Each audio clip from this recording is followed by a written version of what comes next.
बहुत पुरानी बात है। एक ऊंची पहाड़ी पर विशाल किला था। किले के अंदर एक देवदार का वृक्ष था जिस पर एक उल्लू रहा करता था। उल्लू प्रतिदिन भोजन की तलाश में पहाड़ी से नीचे घास के मैदान में आता था।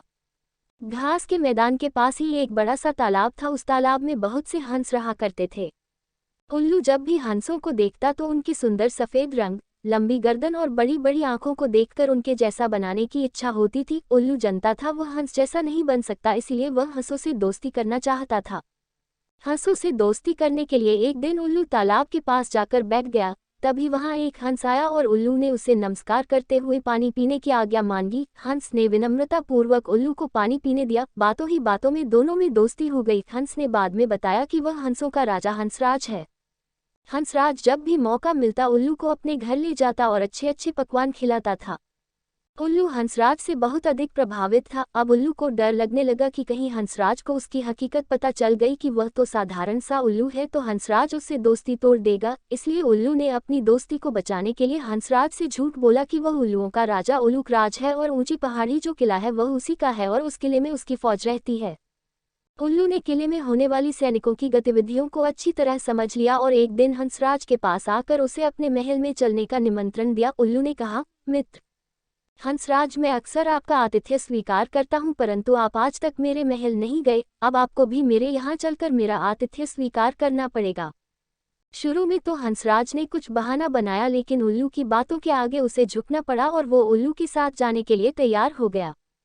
दूसरे दिन उल्लू हंसराज को अपने साथ ले गया और देवदार के वृक्ष पर जाकर दोनों बैठ गए। उस समय सैनिकों की परेड शुरू होने वाली थी। कुछ ही देर में सैनिकों की परेड हुई और झंडे को सलामी दी गई। हंसराज को लगा सलामी उल्लूकराज को दी जा रही है।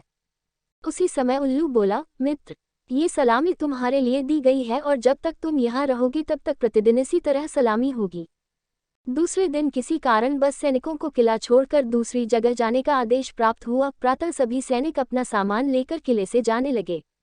तभी हंसराज ने उल्लू से कहा, मित्र उल्लूकराज, देखो आपके सैनिक बगैर आपकी आज्ञा के किला छोड़कर जा रहे हैं। ये देखकर उल्लूकराज असमंजस में पड़ गया और उसे कुछ समझ नहीं आया और अपने स्वभाववश घू घू की आवाज निकालने लगा। उल्लू की घू घू की आवाज सुनकर सैनिकों ने इसे अपशगुन जानकर किले से जाना स्थगित कर दिया।